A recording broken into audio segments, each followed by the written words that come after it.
ECG des urgences cardiaques. La troisième séance, ça sera les troubles de conduction. Et la troisième séance, ça sera les troubles de rythme ou bien les troubles de l'excitabilité. Alors, on commence par cette séance qui va aborder l'interprétation de l'ECG normal. Alors, comme plan, on va aborder des généralités sur l'ECG, les méthodes d'enregistrement. Bon, ces deux éléments, ces deux premiers éléments, c'est des éléments faciles, normalement, comme on va essayer d'interpréter un ECG normal. Donc, j'ai ramené un ECG normal et on va essayer de l'interpréter étape par étape et onde par onde et élément par élément. Je vais essayer d'être le plus simple possible. Vous pouvez noter des questions sur un bout de papier, bon, pour que la séance, elle soit vers la fin, pour que la séance vers la fin, elle soit interactive. Et إذا ما فهمتوش حاجة, vous pouvez la noter et on va discuter tout ça vers la fin. Alors, on va commencer par des généralités. Le plan ternain, on va essayer de définir c'est quoi un ECG, ses différentes variantes, les intérêts et les limites de l'ECG. On fera un petit rappel anatomique et un petit rappel électrophysiologique. Ça, c'est la première partie de la séance. Je vous rappelle que la séance fait 4 ou 5, cette séance fait 4 ou 5 parties. La première partie, ça sera des généralités. La deuxième partie, ça sera l'interprétation de l'ECG normal, étape par étape. Alors,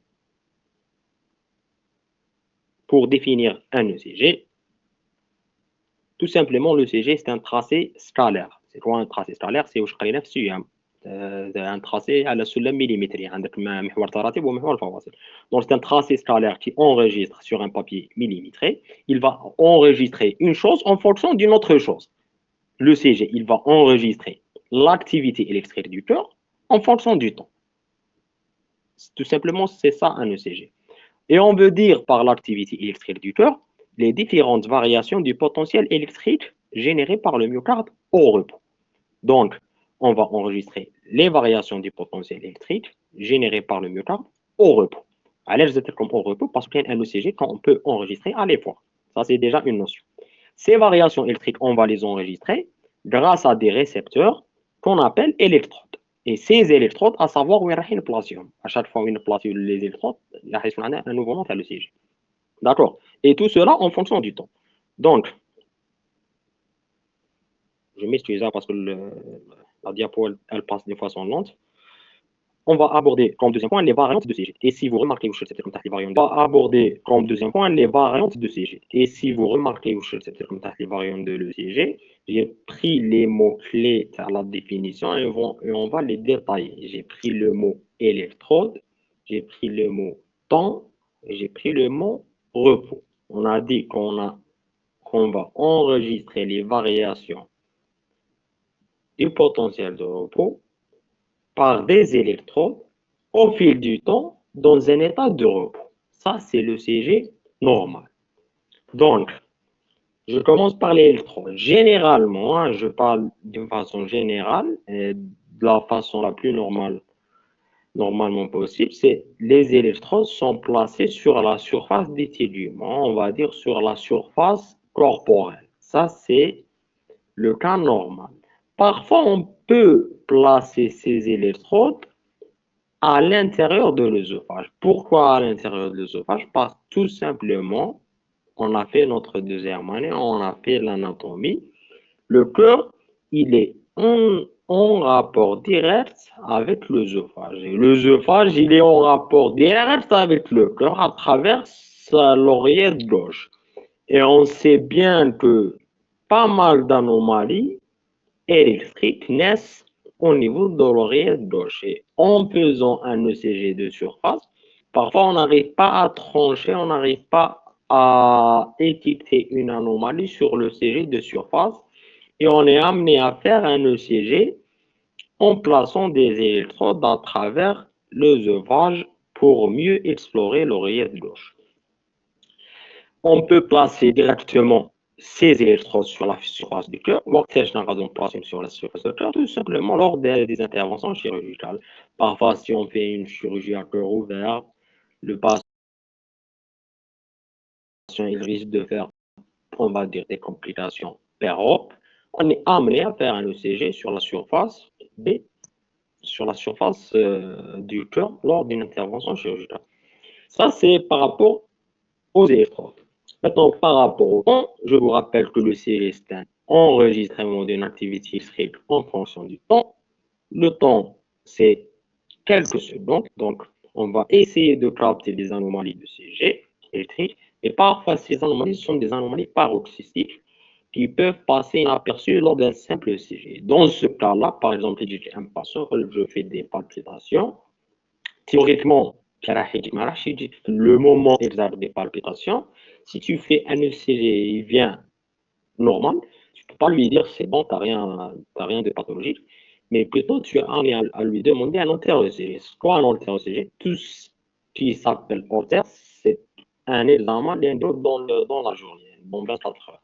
Un entéro-ECG, c'est exactement un ECG, comme le vidéo, mais qu'on va enregistrer sur les 24 heures, parfois sur les 48 heures, parfois durant les 72 heures, et parfois même fait les avancées technologiques quand on a un patient qui présente un problème cardiaque et qu'on n'arrive pas à éviter sur un ECG de repos, un ECG de quelques secondes, on arrive même à implanter quelques haltères ECG. Bon, c'est des haltères récents, on a implanté ces haltères ECG en sous-cutanée et ces haltères ECG ont même capté l'activité électrique durant des années. On espère que durant les années, on arrive probablement à capter l'anomalie paroxystique qui gêne notre patient. Au repos, qu'est-ce que ça veut dire un ECG? Au repos, maintenant, un ECG, il dit que le patient il est bon, il est bien, là, au repos, on déroule le ECG. Mais parfois, on est amené à faire un ECG d'effort quand le patient se plainte d'un signe fonctionnel d'effort. Il dit par exemple, je fais de longueur d'effort, tu n'espères pas trouver grand-chose d'un ECG de repos. Tu dois faire un ECG d'effort. Tu dois mimer les conditions اللي يخلوا le patient يجي لجان هذه. Donc, on peut faire un ECG d'effort. Donc, globalement, ce qu'on a fait jusqu'à maintenant, c'est une petite définition de l'ECG. On a essayé de tirer des mots-clés, électrode, temps et repos. Et on a évoqué les différentes variantes d'ECG selon ces trois mots, c'est-à-dire électrode, temps et repos. C'est bon pour le moment, vous m'entendez très bien. On va désigner quelqu'un parmi vous à chaque fois on joue une plaque l'autre. Voilà, je vous entends. Vous m'entendez? Très bien. خلاص. On continue. Donc le CG, le CG تاعنا c'est un examen اللي بقى تسينو بزاف في la médecine, le CG c'est le meilleur examen, ça fait partie de l'examen clinique, il faut maîtriser le CG doit faire des généralistes. Certes, le CG, il a ses intérêts. Bon, il a plein d'intérêts, mais il a également des limites. On ne va pas dire des inconvénients, parce que ce n'est pas des inconvénients, c'est des limites. Mais parfois, même en faisant le CG, on n'arrive pas à trancher. Les intérêts de l'ECG sont nombreux. Tout d'abord, le CG reste un examen de pratique courante et qui présente un grand intérêt. À l'âge, parce qu'il est simple à réaliser, vu son innocuité, son faible coût, ça ne coûte rien un ECG. Généralement, le CG, ça coûte avec le papier millimétré, il n'est même pas 5 dinars. Bon, je ne sais pas les chiffres pour le CG, mais logistique, ça coûte 5 dinars, avec le papier, etc. Le CG, bon, il est simple à réaliser, on a une innocuité de CG, son faible coût et une grande rentabilité sur le plan diagnostic et sur le plan même surveillance, parce que même les patients qu'on va hospitaliser, qu'on a le diagnostic, etc., on doit les surveiller par le CG sur le scope. Le scope, c'est le plan de CG.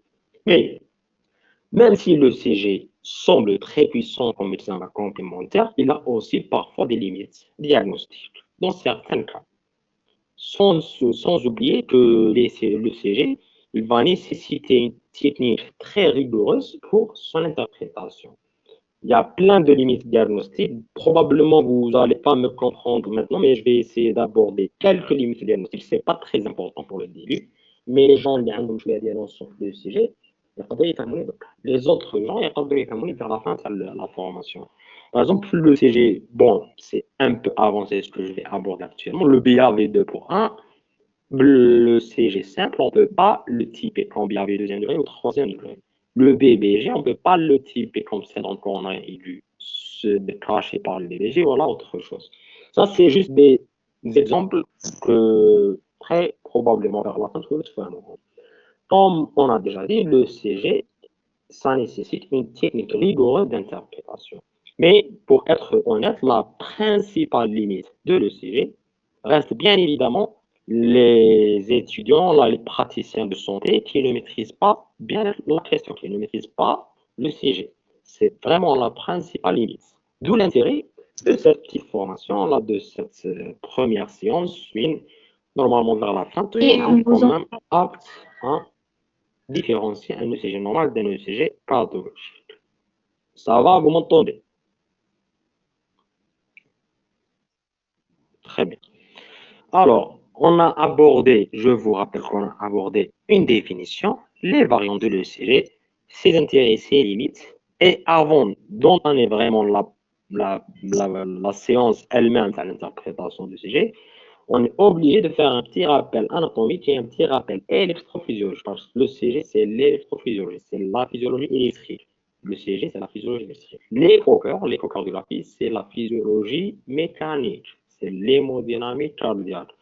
Avant de maîtriser un examen complémentaire, il faut maîtriser ses bases, c'est-à-dire ses bases anatomiques et ses bases électriques pour le CG. On va commencer par un petit rappel anatomique. Au fait, le CG va traduire l'activité électrique. Et l'activité électrique, c'est une activité conduite par un tissu, ce qu'on appelle un tissu cardionerteur. Bon, c'est des notions qu'on a déjà abordées début deuxième année, donc même les gens qui sont début deuxième année, voire fin première année, peuvent comprendre ça. Ça paraît simple, mais ça reste vraiment la base de l'ECG. En fait, le tissu nodal ou le tissu cardionerteur est présent un peu partout dans le cœur. On le trouve un peu partout, mais pas n'importe comment. Il est un peu partout, mais pas n'importe comment. Ça suit un schéma bien précis qu'on voit. Au fait, l'influx électrique, ça commence, ça naît, la naissance d'un influx électrique, ça naît le nœud sinusal, comme tu vois, bras. Après, on a le nœud AV, le nœud auriculo-ventriculaire, et le nœud auriculo-ventriculaire, Bado, il dit, je ne sais pas ce que je peux. Bon, je ne peux pas mettre un pointeur. Dommage, essentiel. On a le nœud sinusal, le nœud auriculo-ventriculaire, essayez de lire sur les légendes. Le nœud auriculo-ventriculaire, il dit même pas de le faisceau de His qui va se bifurquer. Qui va se bifurquer, maintenant, il y a deux branches. Une branche théoriquement droite et une branche gauche. La branche gauche elle-même, elle va se diviser. Une branche qui se divise vers deux choses, on va les appeler des hémibranches. Donc la branche gauche, elle va se diviser en deux hémibranches, antérieure et postérieure. Et tout le réseau électrique, tout le réseau cardioélectrique, il va se terminer par le réseau de Purkinje, qui est représenté par ces petites fibres, les rames au niveau du myocarde. Ça, c'est l'anatomie, c'est pas l'anatomie du cœur, mais c'est l'anatomie du tissu cardioélectrique. Et l'anatomie, c'est la base de la physiologie. Donc, en connaissant l'anatomie, on va pouvoir expliquer la physiologie. On va essayer de raconter une petite histoire. C'est l'histoire de l'influx électrique qui va naître au niveau du nœud sinusal et qui va vers la fin nous donner une contraction cardiaque. On va essayer d'expliquer la physiologie d'un cycle de contraction cardiaque. Tout d'abord, bon, je me répète, l'influx électrique, il naît au niveau du nœud sinusal. علاش l'influx électrique il naît au niveau du nœud sinusal? Je vais essayer de donner quelques explications électrophysiologiques اللي يخليكم تفهموا علاش l'électrophysiologie elle est faite comme ça. Alors, l'influx électrique, il naît au niveau du nœud sinusal parce que le nœud sinusal, il a l'automatisme le plus rapide. Je m'en l'automatisme le plus rapide. Les cellules électriques, le cœur, ont un automatisme, mais il ne nécessite pas une stimulation nerveuse. Mais le système nerveux, je vais d'une façon automatique.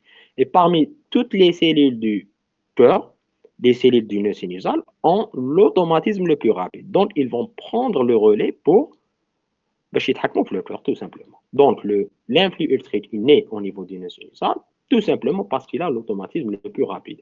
Et cet influx électrique, il va être obligé de exciter tout le cœur. Tout d'abord, l'influx électrique, il va exciter les oreillettes de manière Voilà deux types d'excitation. Le cœur, on a l'excitation de proche en proche et l'excitation à travers un tissu électrique. يعني في الأوريات عندنا le nœud sinusal يزيد فيه l'influx électrique.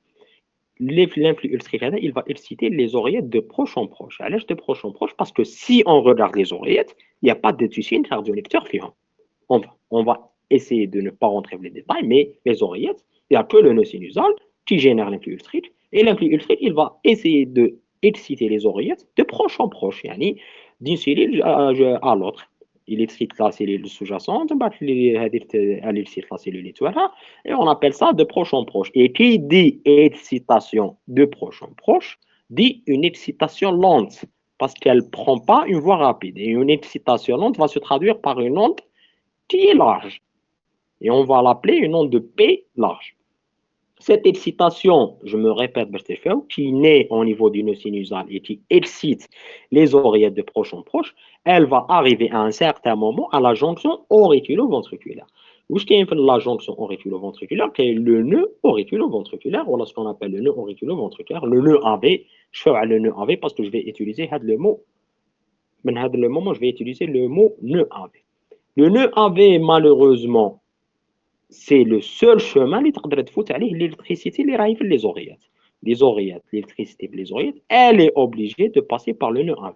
علاش? Parce que هذاك le plan تاع le nœud AV كاين les valves, et les valves sont de nature fibreuse, et qui dit nature fibreuse dit des tissus non conducteurs d'électricité. Donc l'électricité qui vient au nœud AV, elle est obligée de passer par ce nœud AV. Malheureusement, ce nœud AV, il est fait de cellules calciques. Et les cellules calciques, dans le domaine de l'électrophysiologie, c'est des cellules connues comme des cellules à conduction lente. Et qui dit des cellules à conduction lente, dit un nœud AV qui va conduire, certes, notre influx électrique, mais il va le conduire d'une façon lente. Autrement dit, le nœud AV, il va essayer de retarder le passage de l'influx électrique. L'influx électrique à travers le nœud AV, c'est un barrage, le nœud AV, il va retarder l'influx électrique. Et qui dit un influx électrique retardé, sur le sujet, on aura une petite pause, on a un petit intervalle isoélectrique qu'on va appeler le segment PR. Et ce segment PR, c'est un segment isoélectrique. Ça va juste maintenant, mais c'est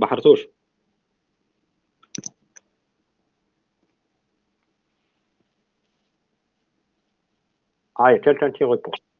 Oui, ça va, monsieur. Ah, il y a très bien. Pour être sûr, l'essentiel, pour le moment, le nœud AV-TNA, il a retardé l'influx électrique. معليش, il l'a retardé, mais quand même, l'influx électrique, il va arriver à franchir le nœud AV. Et en franchissant le nœud AV, le influx électrique, il va se retrouver au niveau du faisceau de Higgs. Il va traverser le faisceau de Higgs, il va traverser les deux branches, il va traverser le faisceau des Purkinje, sachant que ce faisceau de Higgs et ces deux branches droite et gauche, et ce faisceau de réseau des Purkinje, c'est d'un tissu spécialisé à la conduction électrique. Qui dit un tissu spécialisé à la conduction électrique, il dit que ce tissu, il conduit d'une façon très rapide l'influx électrique. Parce que théoriquement, là, sur le plan physiologique, ce tissu électrique, il est fait de cellules solubles. Et les cellules solubles sont des cellules à conduction très rapide. Et qui dit un influx électrique qui traverse le nœud AV et ses différentes bifurcations jusqu'au réseau des Purkinje, à travers un tissu spécialisé à une conduction rapide, dit que l'activité électrique sur le CG concernant cette phase-là, elle va être une activité rapide. Une activité rapide, la durée elle est minime. La durée elle est minime. On aura des ondes fines. C'est ce qu'on appelle le QRS. Et le QRS physiologique, c'est un QRS fin. C'est pas comme l'onde P. L'onde P, ça traduit la dépolarisation des oreillettes qui se fait de proche en proche. Donc, elle va être large. Et le QRS, il traduit le passage de l'influx électrique à travers un tissu spécialisé, la conduction électrique, un tissu rapide. Donc, le QRS, il sera un QRS fin. D'accord. Donc, pour le moment, en parlant un petit peu de la physiologie, on a arrivé à expliquer ce qui est le P, ce qui est le PR et ce qui est le QRS. Actuellement, bon, ça relève même pas de la deuxième année médecine, ça relève de non-notions ici. C'est des notions, oui, à chaque fois, on a une dépolarisation, لازم تكون عندك une repolarisation. يكون عندك كومون راحة وتروح لكومون عمل لازم تعاود تولي لكومون الراحة. Théoriquement, on a une dépolarisation atriale اللي هي l'onde P, on a une dépolarisation ventriculaire اللي هي le complexe QRS, on aura automatiquement une repolarisation atriale et une repolarisation ventriculaire. La différence entre ces deux repolarisations, c'est que la repolarisation atriale qui vient juste après la dépolarisation atriale, c'est-à-dire l'onde P, cette repolarisation atriale, elle va être simultanée à la dépolarisation ventriculaire. Donc, l'activité de la repolarisation atriale, elle va être masquée par le QRS de la dépolarisation ventriculaire. Malheureusement. Donc, on ne peut pas regarder, on ne peut pas analyser la repolarisation atriale sur un ECG parce qu'elle va être gênée par le QRS. Néanmoins, pour la repolarisation ventriculaire, elle vient automatiquement juste après la dépolarisation ventriculaire. Elle va être représentée par ce qu'on appelle le segment isoélectrique ST et l'onde T. D'accord? Et on aura, vers la fin, bon, avant d'afficher l'ECG PQRST, expliquer l'avocat, je tiens à vous préciser, on parle ici de phénomène électrique. Je ne parle pas de phénomène mécanique. Donc, il faut dire dépolarisation et repolarisation au lieu de dire contraction musculaire et relâchement musculaire. On parle de phénomène électrique et l'ECG, c'est de l'électricité, pas de la mécanique. On dit jamais une contraction musculaire, on a un relâchement musculaire, le CG. D'accord? Bon, tout ça, on l'a abordé. Je tiens à préciser que qu'il y a quelques éléments les bombe rouge. Pourquoi bombe rouge? Parce que c'est des éléments qui font partie du cycle électrique, voilà, du cycle électrique de la contraction, voilà, de la dépolarisation et repolarisation musculaire. Les éléments, ça fait partie de la physiologie, mais je vous ai déjà expliqué que troisième élément à la repolarisation atriale, autre chose, comme la première partie de l'ECG, c'est l'onde P. Et l'onde P, c'est la contraction auriculaire, la contraction atriale. La contraction atriale, ce n'est pas le premier épisode le cycle cardiaque. Avant la contraction atriale, on a la naissance de l'influx électrique le nez sinusal. Il ne pas malheureusement le CG. C'est pour ça que c'est un rouge. Et cette naissance électrique au niveau du nœud sinusal, elle doit être conduite vers les oreillettes à travers une conduction dite la conduction sino-atriale. Et automatiquement, vous comprenez qu'on ne peut pas voir la conduction sino-atriale sur le CG parce que la première onde d'échauffement le CG, c'est l'onde P. Et l'onde P, c'est la dépolarisation atriale, comme c'est écrit. Donc, si on essaie de sortir avec une petite conclusion de ces lignes écrites en rouge, on va dire que les anomalies électriques qui touchent la naissance de l'influx au niveau du nœud sinusal, qui touchent la conduction sino-atriale, qui touchent la repolarisation atriale, ces anomalies électriques, même si ce sont des anomalies existantes chez un patient, on ne pourrait pas les diagnostiquer sur un ECG normal. Et là, c'est l'intérêt de l'étude électrophysiologique poussée à travers des sondes qu'on fait passer à travers un œsophage. Voilà. L'essentiel, ça relève de la spécialité et ça ne relève pas de la médecine générale. Et après toutes ces petites explications qui paraissent des explications simples, qui relèvent des notions de la préclinique, on peut avoir ce tracé ECG, les fils l'onde P, le complexe QRS, le l'onde T, les expliquer je vous rajoute deux notions, c'est l'intervalle PR, essayez de voir le schéma. عندنا من تحت مكتوبه onde P espace PR complexe QRS segment ST onde T. فوقهم عندنا deux intervalles. Et puis dit intervalle, l'intervalle في الرياضيات c'est المجال. والمجال عنده طول تاعو. L'intervalle في le CG c'est un intervalle اللي نقدروا نحسبوا la durée تاعو. يعني qui dit intervalle dit une durée. L'intervalle PR, il faut apprendre ça. Les définitions, ça s'apprend. Les définitions. L'intervalle PR, c'est l'intervalle temporel, c'est l'intervalle du temps qui s'étend du début de l'onde de P jusqu'au début du complexe QRS. يعني في l'examen qui يقول لك تحسب لي l'intervalle PR, إذا ما تعرفش la définition de l'intervalle PR, on n'espère pas grand-chose. ما تعرفوش ما تعرفوش ما راحش يطيح عليك الواحد. L'intervalle QT, c'est l'intervalle qui s'étend du début du complexe QRS jusqu'à la fin de l'onde de T. Et si quelqu'un parmi vous fait une petite remarque, c'est si on rajoute l'intervalle PR avec l'intervalle QT, on aura le cycle cardiaque complet. Donc PR plus QT, c'est un cycle cardiaque. C'est bon, vous avez compris tout ça? Jusqu'à maintenant, ça va? Oui. Très bien. Ça, c'était la première partie. Je vous rappelle encore une fois que notre séance d'aujourd'hui, il y a 4, voilà 5 parties. Voilà, bon, mais les chefs et exact, mais l'essentiel 4 ou 5 parties. La première partie, c'était juste des généralités sur le CG. Ces généralités sur le CG, c'est des notions de la préclinique, qui probablement une partie parmi vous, on se répète back. وكاين une autre partie اللي نسيتها هما كاينه une partie تاع لي جون ميدسان اللي راه معنا اللي راه مون ديبي دي كورسيس اللي probablement مازال ما ميتريزيهمش bien. L'essentiel, c'est une partie à maîtriser absolument pour pouvoir comprendre le pourquoi des choses, le CG. La deuxième partie, ça sera une partie, on va dire, pratique. C'est une partie qui ne relève pas de la médecine, qui relève de... Bon, c'est des gestes infirmiers. C'est les méthodes d'enregistrement de CG.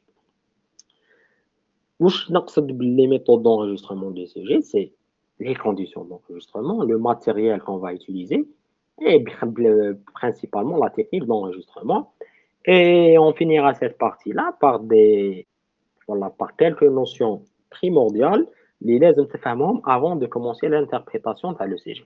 Parce que l'objectif c'est pas juste de savoir interpréter un ECG, mais de comprendre le pourquoi des choses. De comprendre le pourquoi des choses, vous devrez comprendre le PR est positif, le négatif, le segment LCK isoélectrique, le QRS rafin, le QRS large.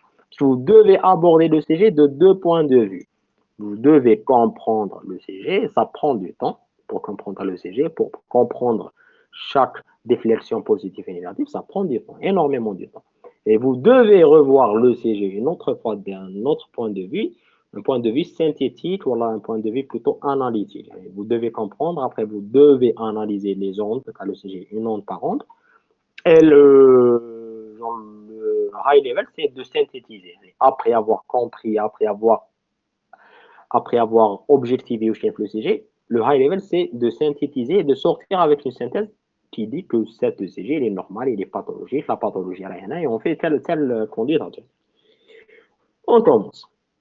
Par les conditions d'enregistrement. Bon, d'une façon simple, le sujet doit être torse nu. Bon, je vous rappelle que ces conditions, ce sont des conditions, on va dire, théoriques, parce que quand on fait le PU, les urgences de cardio, tu n'as pas le temps pour dire le patient, les hommes torse nu, le torse ECG. C'est pas logique.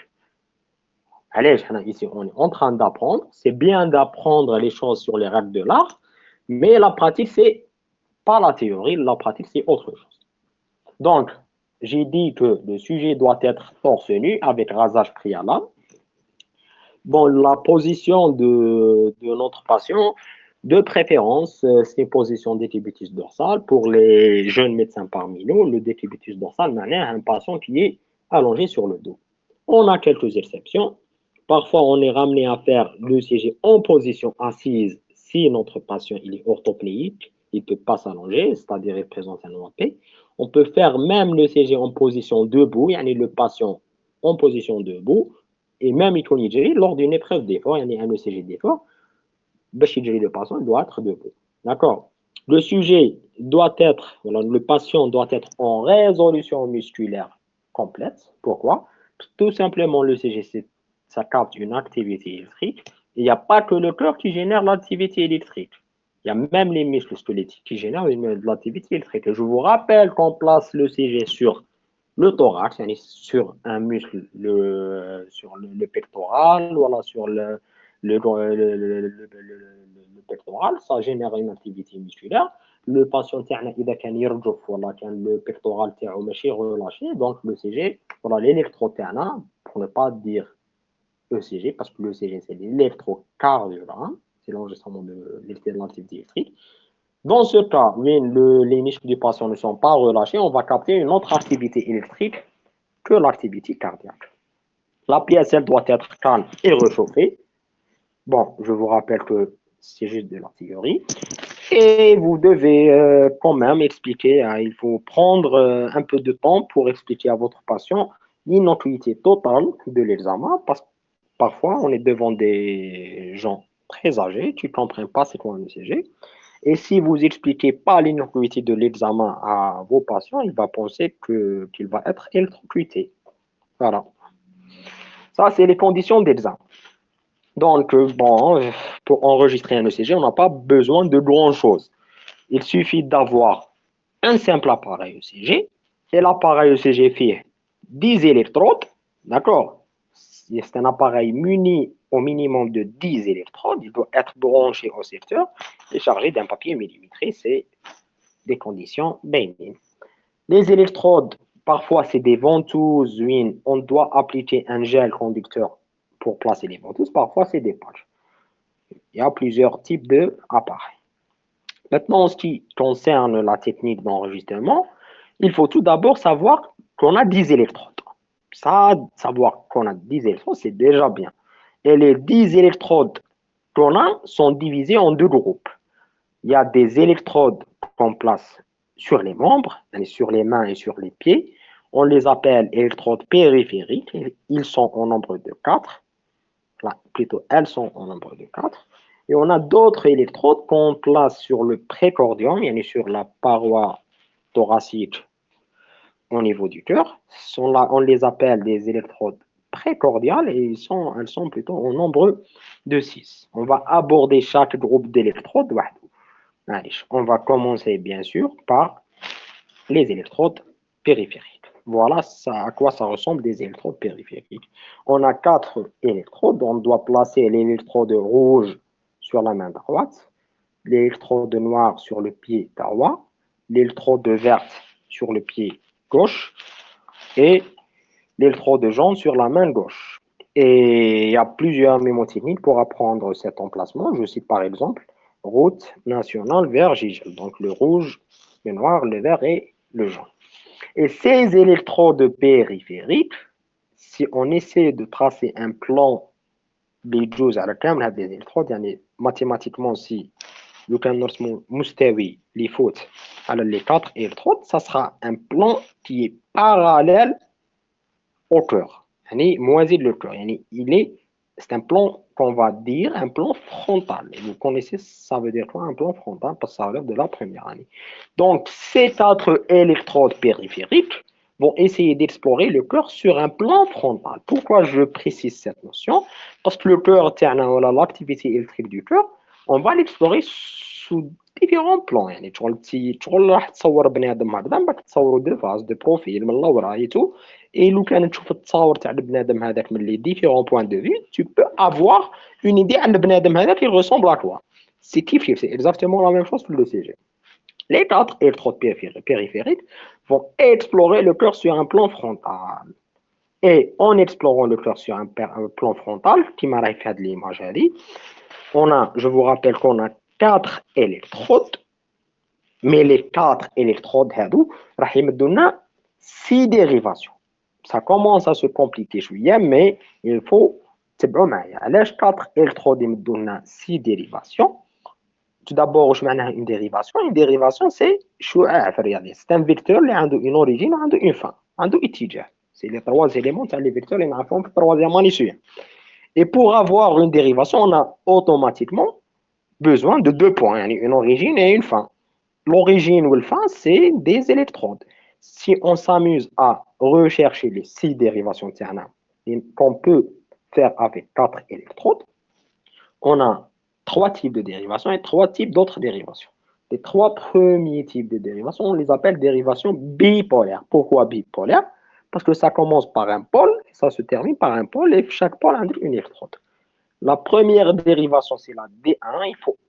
Il faut se concentrer à le moment parce que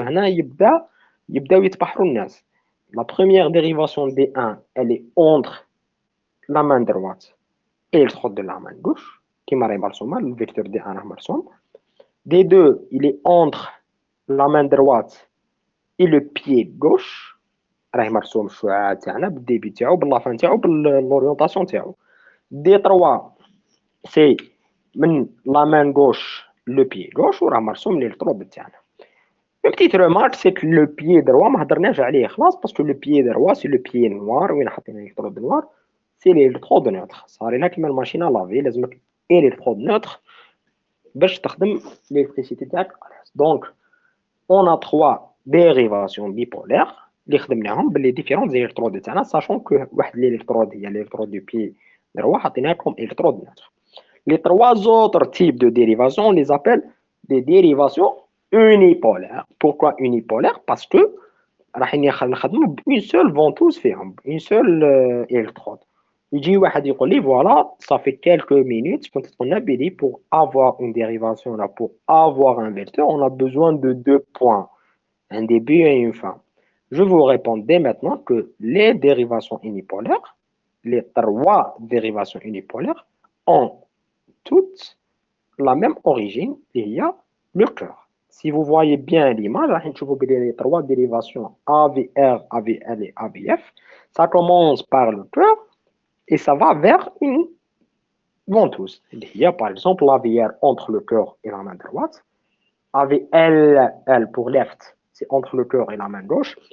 Et AVF entre le cœur et le pied gauche. Et je vous rappelle encore une fois que le pied droit, c'est juste une électrode neutre. Ça va pour le moment? Oui, ça va. Ça va, merci. Oui, ça va. مازال ما تبحرتوش. Ça va. Très bien. En tout cas, s'il y a des questions, montez-les sur un papier باش faire la fin discussion. Donc, هاد les deux cercles اللي راكم تشوفوا فيهم توالكم, le premier cercle وين مرسوم D1, D2, D3, normalement فهمتوا منين جا. Et le deuxième cercle وين مرسوم AVR, AVL, AVF, normalement فهمتوا وين جا. Après, vers la fin de cette deuxième partie de la séance, c'est-à-dire vers la fin de la partie enregistrement de CG, ces deux cercles, on va les superposer pour avoir le schéma un schéma qu'on va appeler le double triaxe de Bailey. Pourquoi le double triaxe? Parce que ça ressemble à deux triangles superposés. L'essentiel, vous gardez juste la notion de ce double triaxe de Bailey qui est la superposition des deux cercles, les normalement cercle ninja, leur superposition. Je vous rappelle encore une fois que ça s'appelle le double triaxe de Bailey et on va l'aborder juste après. Alors, pour résumer, donc sur les 10 électrodes, on a 4 électrodes périphériques qui captent 6 dérivations, dont 3 sont bipolaires et 3 autres sont unipolaires.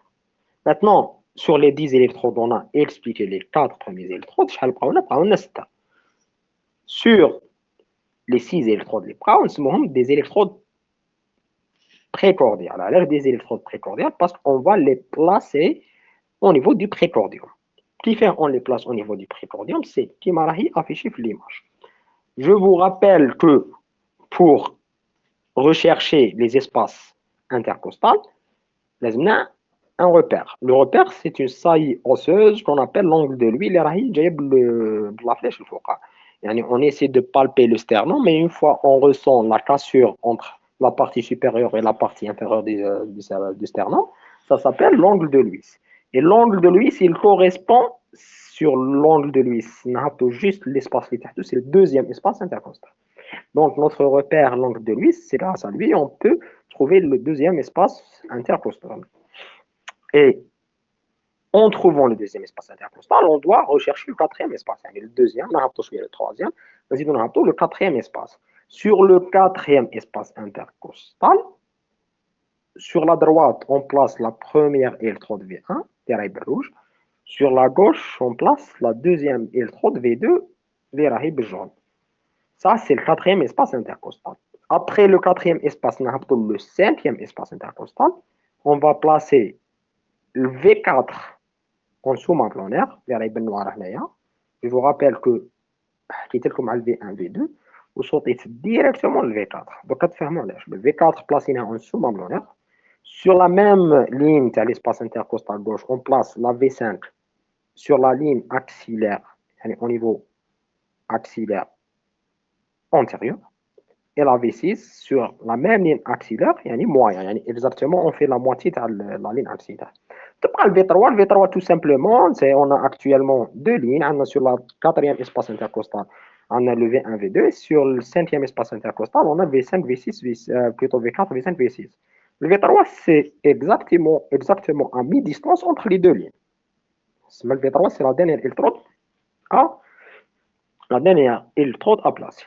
Et comme on a dit pour les électrodes périphériques qui vont explorer le cœur sur un plan frontal, ces 6 électrodes vont aussi explorer le cœur et vont donner 6 dérivations dont chaque dérivation, ça commence par le cœur et elle va à l'électrode. Donc, si on imagine un petit peu les dérivations, si on trace un plan qui passe par toutes ces dérivations, ça sera un plan perpendiculaire au thorax.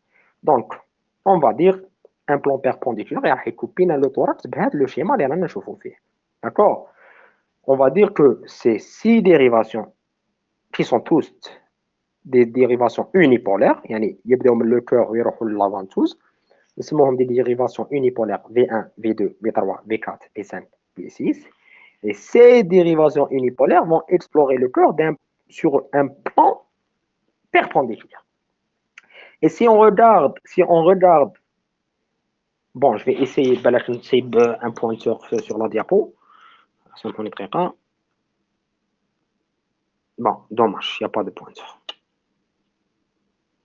Essentiel, sur la photo, avec la coupe du thorax, la coupe perpendiculaire du thorax, nous pouvons voir V1, V2 sur les deux côtés de sternum, V3, V4, V5, V6. On va remarquer que le V1, V2, V3, V4, V5, V6, certes, ils vont explorer le cœur, mais pas tout le cœur. Ces 6 électrodes vont explorer que la partie gauche, que plutôt la paroi antérieure du ventricule gauche. Yani certes, les 6 électrodes, ça explore le cœur, mais ça explore que le ventricule gauche, ça n'explore pas le reste des cavités. Et sur le ventricule gauche, ça explore juste la paroi antérieure, parce que tout simplement, les 6 électrodes, on les a placés sur la paroi antérieure du thorax, donc ça va explorer la paroi antérieure du VG.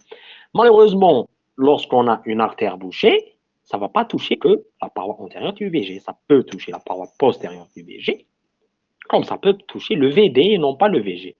Donc, on aura deux cas particuliers. On doit placer d'autres électrodes qui explorent la paroi postérieure du VG. C'est les électrodes V7, V8, V9. Là, comme je vois, l'autre extrémité de la diapo. V7, la ligne axillaire postérieure. V8, la pointe de la scapula. Ou le V9, exactement le bord de la colonne vertébrale. Ça, c'est toujours sur la cinquième ligne vertébrale. La cinquième ligne intercostale. Ça, c'est pour explorer la paroi postérieure. Donc, en plus des 6 électrodes qui explorent la paroi antérieure, on a besoin de 3 autres électrodes qui explorent la paroi postérieure. Plus que ça, on a besoin de quelques électrodes, on va dire 2 autres électrodes qui explorent la paroi du VD, le ventricule droit, voilà, le right ventricule. Le right, c'est R en anglais. Donc, sur le schéma au milieu, on remarque bien V1, V2, V3, V4, V5, V6. Mais sur le côté droit, on a V3R et V4R. C'est ces deux dérivations V3R, V4R. C'est des dérivations qui explorent le VD. وين نبلاصيو V3R وين نبلاصيو V4R. V3R c'est النظير تاع V3 بارابور للسترنوم نجيبوها بار سيمتري, و V4R c'est كيف النظير تاع V4 بارابور للسترنوم. دونك V3R ولا بلوتو V4R راح تكون sur le cinquième espace intercostal, و V3R راح تكون entre V4R ou le V1. Bon, globalement c'est ça. Donc, si on résume, on a certes 6 électrodes précordiales qui captent 6 dérivations unipolaires, et on peut rajouter d'autres électrodes dans certains cas de syndrome coronaire aigu. Pour les débutants, le syndrome coronaire aigu, c'est quand on a une artère du cœur bouchée. On peut rajouter jusqu'à 5 voire 6 électrodes, et on va dire, au lieu d'avoir 6 électrodes périphériques et 6 électrodes précordiales,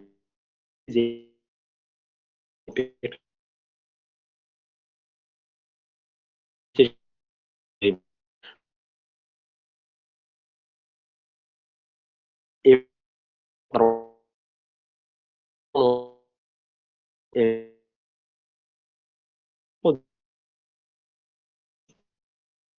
le délai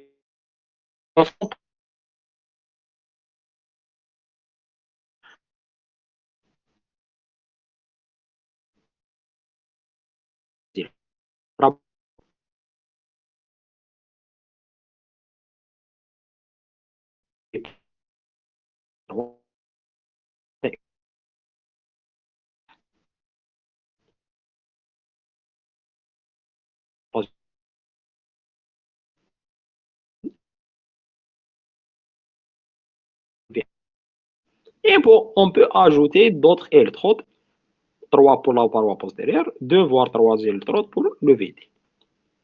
فاهمين؟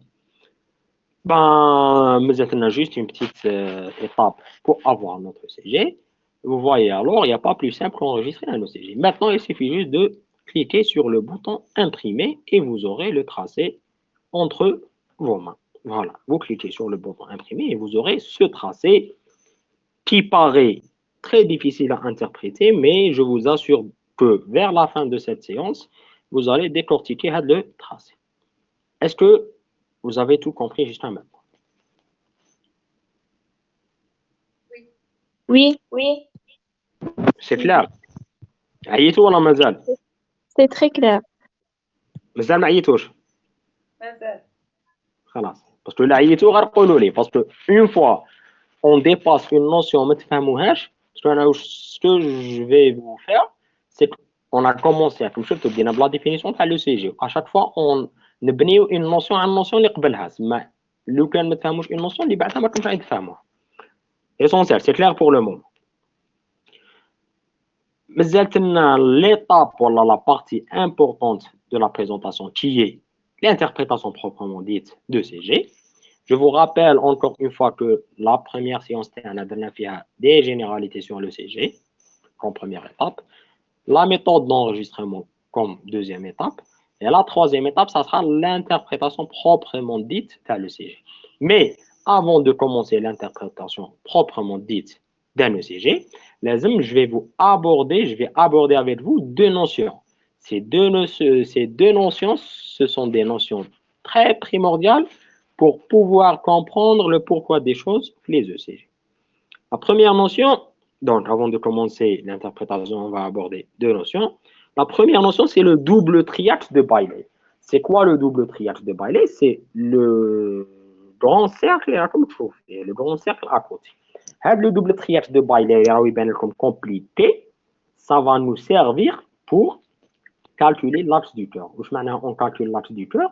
On chauffe le cœur terna à travers le CG. Est-ce que le cœur terna, un cœur normal, il est situé, voilà, l'axe تاعو راه رايح en bas et à gauche, قريناها في l'anatomie هذه, en bas et à gauche. Parfois le cœur يجي يكون رايح à droite, parfois يكون رايح ماشي en bas, يكون plus horizontal, plus vertical.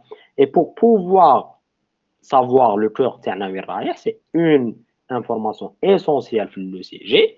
On doit calculer l'axe du cœur. C'est l'axe du cœur, c'est واحد الشعاع اللي هو محصلة الالكتريسيتي اللي في لو كور كامل, وهذا الشعاع وين يروح à travers الشعاع ولا لو فيكتور هذا on peut savoir le cœur تاعنا est-ce qu'il est en position normale ou pas.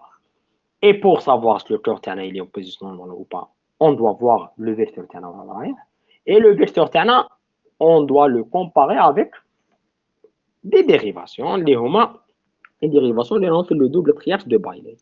Si on voit le double triaxe de Bailey راح نشوفوا بلي فيه ستة les dérivations. يعني واش فيه D1, D2, D3, AVR, AVL, AVF. C'est exactement les 6 dérivations dans les électrodes périphériques. Yani pour un début, le double triaxe de Bailey fera les dérivations périphériques, les dérivations précordiales. Et qui fait l'ulama sur le double triaxe de Bailey? Tout simplement, vous avez les deux petits schémas. Le premier schéma, il fait D1, D2, D3. Les théoriquement les belles comme ninja, parce qu'on vient de le voir. Le deuxième schéma, il fait AVL, AVR, AVF, les belles comme ninja. Le principe, c'est le double triaxe de Bailey, c'est un principe très simple. On a essayé de déplacer les différents vecteurs, les différents 6 vecteurs, on les a déplacés au même centre où ديبلاسيناهم من نفس المبدا ا في ال ا في ار ا في اف دي 1 دي 2 دي 3 حطيناهم كامل في نفس المبدا كي حطيناهم كامل في لا ميم اوريجين ولا في لو ميم سونتر او لقينا لو دوبل كرياج دو بايلي اي دون فاسون ماتيماتيك تو سامبلومون تقدروا تسيبوا شاك ديريفاسيون شحال لونغل فيها. باغ اكزومبل لا في ال الي ا موان 30 دوغري، دي 1 elle est à 0, D2 à 60, AVF à 90 degrés, D3 à 120 degrés, AVR à moins 150 degrés, et on a le moins 90 le four. Donc on a les deux petits cercles, on les a fusionnés en déplaçant les 6 dérivations périphériques sur la même origine, sur le même centre O. On a eu ce schéma qui contient les 6 dérivations, je rappelle, les 6 dérivations périphériques sur le même centre, avec pour chaque dérivation l'angle que forme la dérivation avec l'horizontale. فهمتوها؟ Bon, Oui, ça paraît compliqué, mais normalement فهمتوها. oui, on a compris. خلاص باسكو لو كان نافيشي لكم ديال ديبار هاد لو دوبل كرياج دو بايلي ما تفهموش، مي نورمالمون راكم بديتو تفهموا بلي رانا نبنيو في لي كونيسونس تاع لو سي جي تاعنا. اون كومونس بار دي كونيسونس سامبل اي اشاك فوا اون باس ا دوطخ شوز بلو كومبليكي.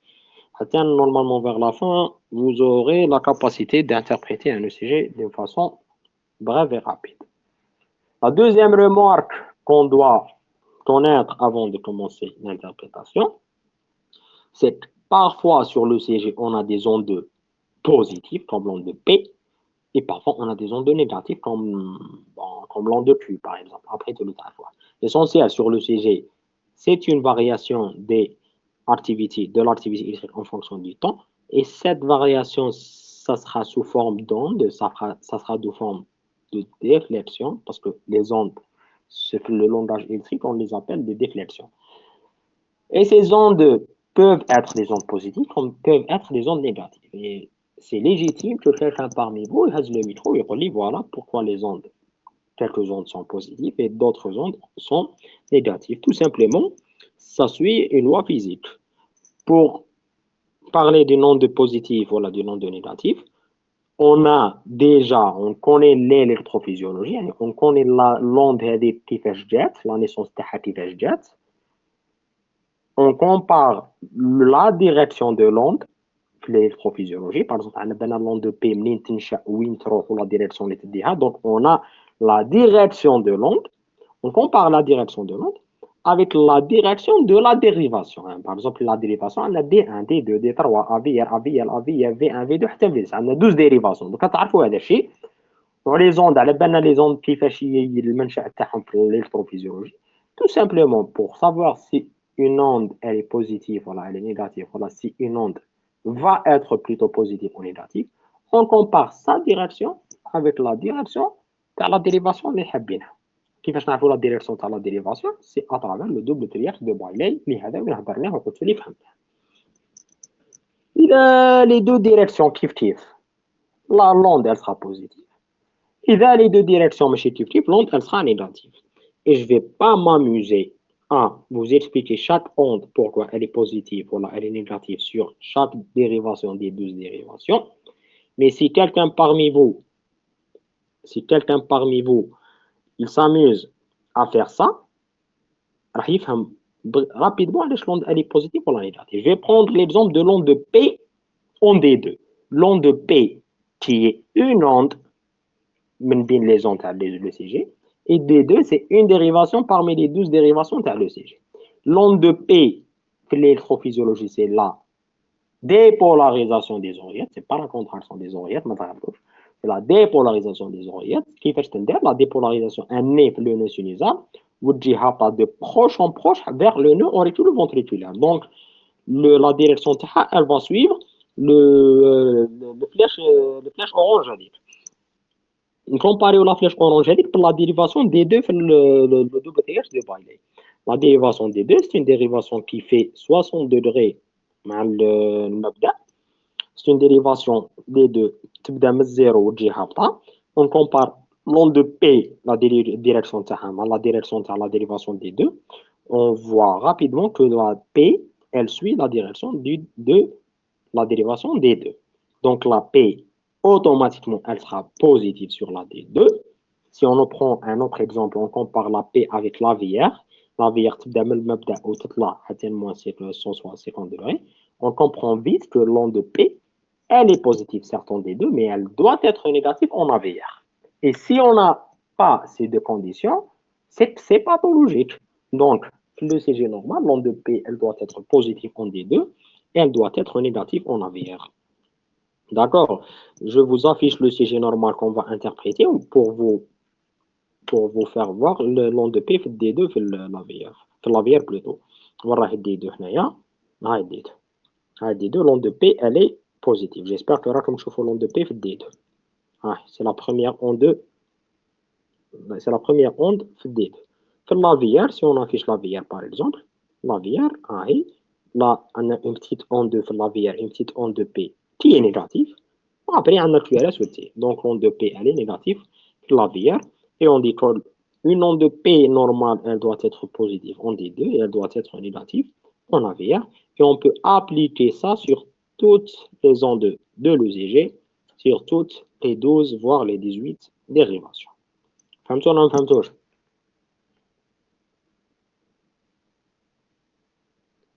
Oui, c'est très clair. Merci. Très bien.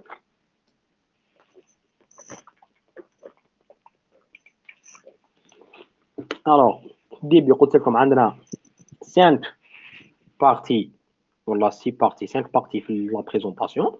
On a abordé la première partie qui est des généralités sur le sujet, la deuxième partie qui est la méthode d'enregistrement